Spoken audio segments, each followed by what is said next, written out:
இந்திய சமுதாயத்தினரிடையே விழிப்புணர்வு பல்வேறு போட்டி மற்றும் பயிற்சி மூலமாக மேற்கொள்ளப்பட்டு வருகிறது பாராட்டுக்கு உரிய செயல்.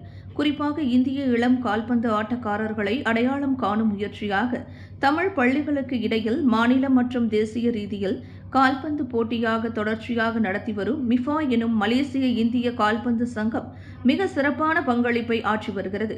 எனவே இந்திய விளையாட்டுத்துறை மேம்பாட்டுக்கும் மிஃபா கால்பந்து பயிற்சி மற்றும் போட்டி போன்ற நடவடிக்கைகளுக்கு மித்ரா நிதியுதவி வழங்க வேண்டும் எனும் பரிந்துரையை தாப்பா நாடாளுமன்ற உறுப்பினர் டத்தோஸ்ரீ டாக்டர் எம் சரவணன் முன்வைத்தார். அதேவேளை நாட்டில் இந்தியர் விளையாட்டுத்துறை வளர்ச்சிக்கு ஒரு அடையாளமாக பண்டா ஸ்ரீ சென்டாயன் ஐஆர்சி அரேனா விளையாட்டு அரங்கம் காட்சியளிக்கிறது என மாயிகா தேசிய துணைத் தலைவருமான சரவணன் தெரிவித்தார். இதுபோன்ற இந்திய விளையாட்டு அரங்கம் நாட்டில் ஒவ்வொரு மாநிலத்தில் இருக்க வேண்டியது அவசியம் என வலியுறுத்தினார்.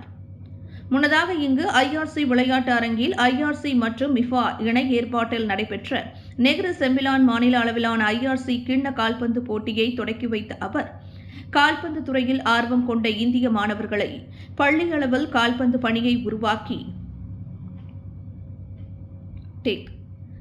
பள்ளி அளவில் கால்பந்து அணியை உருவாக்கி முறையான பயிற்சிகளை வழங்கி இதுபோன்ற போட்டிகளுக்கு தயார் செய்வதன் மூலமாக சிறந்த கால்பந்து ஆட்டக்காரர்களை உருவாக்க முடியும் என நம்பிக்கை தெரிவித்தார்.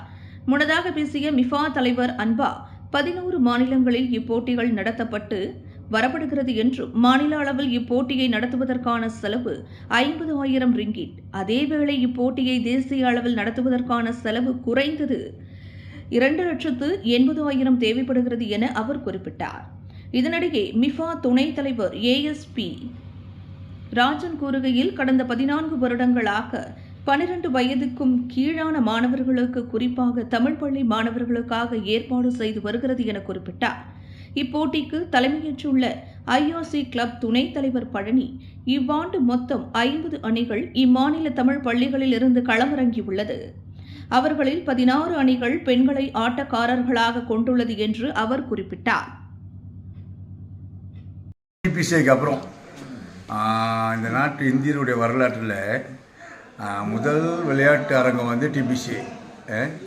அது நம்ம விட்டு கைமாறி போனதுக்கப்புறம் இன்றைக்கி இந்தியர்கள் வந்து பெருமைப்படக்கூடிய அளவுக்கு ஒரு முழுமையான தேசிய அளவிலான விளையாட்டு அரங்கங்களுக்கு ஈடாக வந்து ஒரு இந்தியர்களால் அவங்க குறிப்பிட்ட தனிநபரால் நடத்தப்படுகின்ற ஒரு மாபெரும் விளையாட்டு அரங்கம். இது வந்து ஒரு மிகப்பெரிய எடுத்து இந்த மாதிரி இந்தியர்களுக்கு எல்லா மாநிலத்திலும் இருந்திருக்கணும். சும்மா வாயில் விளையாட்டில் வெற்றி பெறணும், ஸ்போர்ட்ஸை வெற்றி பெறணும்னு சொல்லிக்கிறத வெற்றி நாடு அதுக்கான தேவைகளை சமுதாயம் பூர்த்தி செஞ்சுருக்கணும். இன்றைக்கி நமக்கு நாடு முழுவதும் இருக்க கோயில்களை பார்த்திங்கன்னா ஆயிரக்கணக்கான கோயில்கள் இருக்குது.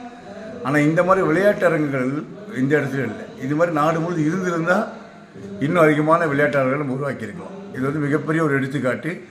இதை எல்லா மாநிலத்திலும் பின்பற்றினா இன்னும் அதிகமான விளையாட்டு அரங்குகளை உருவாக்க முடியும். பின்னாங்க இந்த வருஷம் 7ஆம் தேதி 8ஆம் தேதி டிசம்பரில் செய்கிறதுக்கு பிளான் பண்ணியிருக்கோம். இந்த வகையில் நான் என்ன சொல்ல வரேன்னு சொன்னால், ஒவ்வொரு வருஷமும் இந்த மாதிரி இந்த முயற்சி நாங்கள் எடுக்கிறதுல மிக எடுக்கிற முயற்சியில் ஒவ்வொரு வாட்டியும் இது ரொம்ப சிறப்பாக நடக்க வச்சுன்னா இன்னும் கூட பிள்ளைங்க உருவாக்கி நல்ல திறனாக பந்திலாடுறதுக்கு நம்ம ஆரம்பிச்சிடலாம். ஸோ அதால் இந்த வகையில் டாக்டர் ஸ்ரீ எம் சரவணன் வந்து நம்மளுக்கு அஃபிஷியேட் பண்ணதுக்கு ரொம்ப நன்றி சொல்கிறோம் அவருக்கு. ஏன்னா அவர் வந்து கமித்திரியான் வெளியே சுக்காண்ட பேசி நம்ம பிள்ளைங்களுக்கு கோகோ பாயிண்ட் எடுத்து கொடுத்தவர். அது தவிர இந்த பிள்ளைங்களால் இந்த மூலிமா அதுக்கு நல்ல வழிக்கு வரவங்க, நல்ல திறமையாக வராடவங்க, இது வந்து எக்கனாமிக்லி கான்ட்ரிபியூட் பண்ணுற ஒரு ஸ்பாட்ஸ் இருக்கிற வச்சு நாங்கள் முயற்சி பண்ணி இதை நல்லா மூவ் பண்ணுறதுக்கு நாங்கள் working on it. Thank you so much. நிச்சயமாக வந்து கடந்த ஒரு 16 வருஷமாக வந்து under 12 tournament especially for Tamil school student, அதே நேரத்தில் அண்டர் 14 அண்டர் 16 நம்ம தொடர்ந்து நடத்திட்டு இருக்கோம். இதெல்லாம் வந்து ஏன் நம்ம செய்யணும்னா பிள்ளைங்களுக்கு ஒரு வழிகாட்டியாக எதிர்காலத்தில் பிள்ளைங்க வந்து இந்த ஸ்போர்ட்ஸ், ஏன்னா நம்ம வந்து நிறைய விஷயத்தில் பார்த்தீங்கன்னா பிள்ளைங்களுக்கு வந்து இடைவெளி நிறைய கொடுக்குறான்னு சொல்லுவாங்க. அந்த இடைவெளியை ஒன் ஆஃப் த ரீசன் நிறைய பண்ணும். அதே நேரத்தில் வந்து இந்த கால்பந்து துறையில் வந்து எதிர்காலத்தில் வந்து ஏதோ ஒரு மாணவன் வந்து சிறப்பாக தேசியத்துக்கு விளையாடணும் நம்மளோட கனவு. அந்த கனவை நோக்கி தான் மீஃபா வழி நடத்திட்டு இருக்கோம். இந்த டோர்னமெண்ட் வந்து 8வது மாநிலமாக இது நடந்துட்டு இருக்கு. தொடர்ந்து வந்து தேசிய ரீதியில் வந்து வருஷ கடைசியில் வந்து நம்ம நடத்த இருக்கின்றோம். அது சரியான தகவலை வந்து குறுகிய காலத்தில் வந்து நம்ம தெரியப்படுத்துவோம். காலையில் வந்து நம்ம டாக்டர் ஸ்ரீ எம் சரவணன் வந்து தொடங்கி வச்சார். அதே போல் இன்றைக்கி வந்து க்ளோசிங் வந்து நம்ம டாக்டர் ஓம்ஸ் வந்து வருகை புரிகிறார். ஸோ இன்றைக்கி வந்து ஒரு ஏறக்குறைய ஒரு 50 டீம் 34 பாய்ஸும் 16 கேர்ள்ஸ் டீமும் போட்டிடுறாங்க. இந்த நிகழ்வு வந்து சிறப்பாக நடக்கணும்னு ஏற்பாடு குழுறாங்க. நான் தேங்க்ஸ் சொல்லிக்கிறேன் எல்லாத்துக்கும். விண்வெளியில் மேலும் செய்திகளை தெரிந்து கொள்ள கீழே இருக்கும் பெல் பட்டனை அழுத்துங்கள். உங்கள் ஆதரவை வெளிப்படுத்த லைக் மற்றும் ஷேர் செய்யுங்கள். தொடர்ந்து விண்வெளியுடன் உங்கள் பயணத்தை தொடர்ந்திருக்க சப்ஸ்கிரைப் செய்யுங்கள்.